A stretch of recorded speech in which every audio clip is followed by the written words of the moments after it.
oddiy kavralarni ko'rgan bo'lishingiz mumkin, lekin bunaqasini hamma joyda ham uchratolmaysizlar. Bundan buyog'iga kunlar ancha salqinlashib ketayotgani hisobiga polis kafil bo'lsa, oyog'ingizdan zax o'tayotgan bo'lsa, men sizlarga zo'r yechim topib qo'ydim.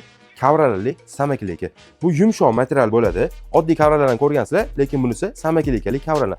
Polis kafil bo'lsa, oyoqdan zax o'tib ketayotgan bo'lsa, shuni orqasini ko'chirib turib, kafil ustiga yopishtirasiz. Buni ichida ho'kiga borligini hisobiga orqasida sintifoni bor.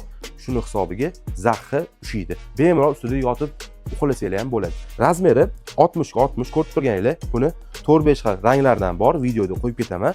Kimgadir qiziq bo'lsa, aloqaga chiqaverasizlar. Mana shuncha yengilliklarni sizlarga ko'rsatyapman. Shu joyga bitta like bosib qo'ymasanglar bo'lmaydi. Keyin shunaqa yengilliklardan xabardor bo'lib turing. Birinchilardan borib men ko'ray desanglar, bitta podpiskani bosib qo'ysanglar, birinchilardan bo'lib sizlarga boradi videolar. Keyin shunaqa samakilikaga qiziqib yurgan, tanish bilishinglar bo'lsa, shularga ham bitta yuborib qo'yinglar, boxabar bo'lishsin.